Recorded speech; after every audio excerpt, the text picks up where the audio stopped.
Bonjour à toutes et à tous et bienvenue dans Écho de campagne, la nouvelle émission de France 24 consacrée aux enjeux économiques de l'élection présidentielle en France. Voici le programme de ce premier numéro. La pandémie de Covid-19 place les questions de santé au cœur de la campagne. Elle met aussi en lumière le phénomène des déserts médicaux. Karina Chabour est avec nous en plateau pour en parler. À moins de 3 mois de l'élection, la première préoccupation des Français reste celle du pouvoir d'achat.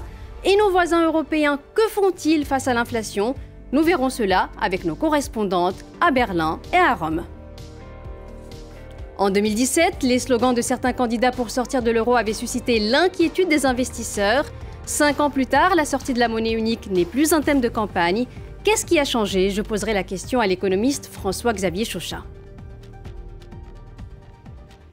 Alors que la France fait face à une flambée des contaminations au Covid-19, la santé s'impose comme un thème majeur de cette campagne présidentielle. Elle figure parmi les principales préoccupations des Français. Ils s'inquiètent des manques de lits et de personnel dans les hôpitaux, mais aussi de l'absence de médecins dans de nombreuses zones rurales. C'est le cas dans les Vosges où s'est rendue Karina Chabour. Bains-les-Bains, petite station thermale des Vosges, n'a plus de médecin généraliste depuis 2 ans. Le médecin le plus proche est à 7 km, mais sursollicité, il n'accepte plus de nouveaux patients. Malgré d'intenses recherches, le maire est à court de solutions. On a passé pratiquement 11 000 € TTC d'annonces sur différents sites. À court de solutions, en octobre dernier, il fait appel à un cabinet chargé de recruter à l'étranger. 30 000 € d'investissement, adopté par le conseil municipal à une large majorité. Bonjour Karina, on vient de voir un court extrait de votre reportage qui sera bientôt diffusé sur les antennes de France 24. Alors l'exemple de Bains-les-Bains, cette commune rurale des Vosges où vous êtes rendu, est loin d'être une exception en France. Non, absolument, puisque 7 400 000 Français vivent dans ce que l'on appelle un désert médical. Comprendre dans une commune qui a des difficultés d'accès à un médecin généraliste, c'est plus de 11% de la population française.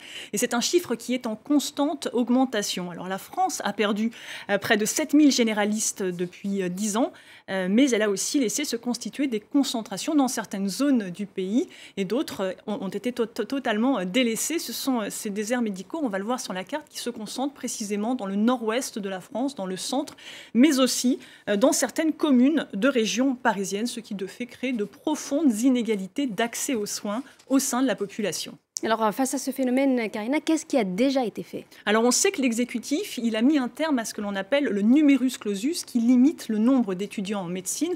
Le problème, c'est que cette mesure, elle va prendre du temps à porter ses fruits, car il faut entre 9 et 10 ans pour former un médecin généraliste. Et puis, depuis le début des années 2000, la multiplication des maisons de santé, la télémédecine, par exemple, qui a été propulsée par la pandémie de Covid-19. Mais le problème, c'est qu'elle nécessite une bonne connexion à Internet. Et dans le cas d'une vraie télécabine, ça nécessite aussi une assistance d'une infirmière ou encore d'un pharmacien. Alors à cela s'ajoutent des incitations financières pour s'installer, mais selon la Cour des comptes, cette mesure, elle est jugée partielle, timide et coûteuse. Elle aurait coûté 90 millions d'euros entre 2015 et 2017, d'où sa proposition, qui est d'ailleurs défendue par de nombreux députés qui vivent précisément dans des déserts médicaux, d'obliger les nouveaux médecins, les jeunes médecins à s'installer dans ces déserts médicaux. Le problème, c'est que pour l'instant, les syndicats de médecins généralistes s'y opposent et ils ont eu gain de cause.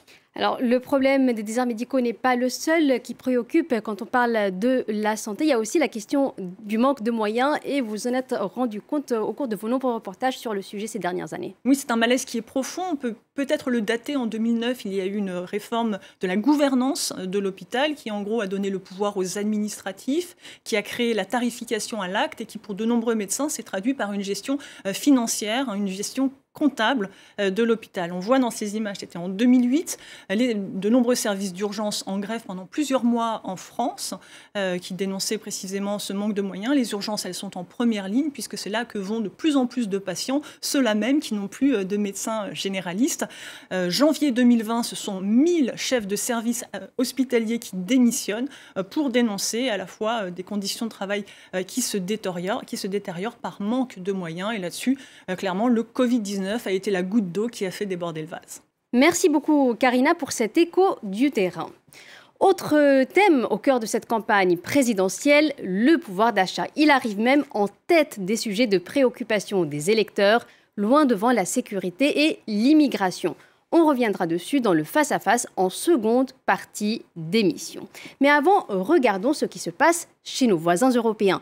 Car la France est loin d'être le seul pays frappé par la flambée des prix. En zone euro, l'inflation est au plus haut depuis la naissance de la monnaie unique. On retrouve tout de suite nos correspondantes à Berlin et à Rome pour en parler. Bonjour Natalia Mendoza. En Italie comme en France, l'inflation reste un peu en dessous de la moyenne de la zone euro, mais les Italiens sont touchés de plein fouet par la flambée des prix de l'énergie. Oui, effectivement, le gouvernement italien est prêt à mettre la main au portefeuille car les Italiens sont inquiets, très inquiets par cette flambée des prix de l'énergie, plus 30% sur un an. Et cela a des effets très concrets car ça se répercute en cascade sur d'autres secteurs, les transports, la manufacture, l'agroalimentaire. L'Union italienne des consommateurs estime que l'inflation à près de 4% signifie une augmentation du coût de la vie qui dépasse les 1 400 € annuel pour une famille avec 2 enfants. Pour éviter donc l'effondrement de la consommation interne, le gouvernement italien a prévu une enveloppe de 3,8 milliards d'euros sur le budget 2022 pour réduire les taxes sur le gaz et l'énergie des particuliers et bloquer l'augmentation en facture des familles les plus modestes. Merci pour ces explications, Natalia. Alors, la situation, elle est un peu différente en Allemagne. Anne Maillet, bonjour. Chez vous, l'inflation dépasse la moyenne européenne et une hausse conséquente du salaire minimum est même prévue cette année, alors que les Allemands sont de plus en plus préoccupés par la hausse des prix. Oui, dans un pays où l'hyperinflation de 1920 est encore très présente dans les esprits, c'est une préoccupation quotidienne. Au mois de décembre dernier, l'inflation a atteint 5,7% sur un an, du jamais vu depuis 1992. Concrètement, cela signifie par exemple que le prix des biens de consommation a augmenté d'environ 10%. À la pompe, tenez-vous bien, les prix des carburants a augmenté de 43%. Et cette envolée, elle est due bien évidemment aux difficultés dans les chaînes d'approvisionnement. Il y a aussi un effet mécanique lié au taux de TVA qui a baissé en 2020 et qui est revenu à la normale en 2021. Mais ici aussi, cela s'explique avant tout par le prix de l'énergie. Donc, le gouvernement veut donner un coup de pouce aux ménages les plus modestes avec une aide d'urgence exceptionnelle cette année pour les aider à payer leur facture d'électricité, soit 245 € pour un foyer de 4 personnes. Et enfin, on attend ici en Allemagne également une augmentation de 22% du salaire minimum. Pour l'heure, le tarif horaire en Allemagne est à moins de 10 € et cette mesure-là, elle pourrait donner un coup de pouce au pouvoir d'achat de plus de 7 millions d'Allemands. Merci Anne pour votre éclairage sur la situation en Allemagne. L'élection présidentielle française intéresse aussi les marchés financiers car la politique économique qui sera appliquée au cours du prochain quinquennat aura un impact sur la confiance des investisseurs et par conséquent sur les taux d'intérêt de la dette française. Et on en parle tout de suite avec vous, François-Xavier Chauchat. Vous êtes économiste à Dorval Asset Management. Bonjour et merci d'être avec nous. Alors d'abord, quelques mots de la situation lors de la précédente campagne présidentielle. En 2017, certains candidats, dont Marine Le Pen arrivée au second tour, avaient fait de la sortie de l'euro un pilier de leur programme et cela avait suscité quelques tensions sur le marché de la dette française. On se souvient que la campagne de 2017 s'était déroulée dans une atmosphère européenne complètement différente de celle d'aujourd'hui. Le Brexit avait été fait en juin 2016. En 2015, il y avait eu des pressions pour faire sortir la Grèce de l'euro. Donc le cadre institutionnel de l'Europe était très fragilisé et les élections françaises étaient vues comme un test de résistance pour la zone euro. Même d'autant qu'il était quasiment inconcevable, et il est quasiment inconcevable d'imaginer l'euro sans la France.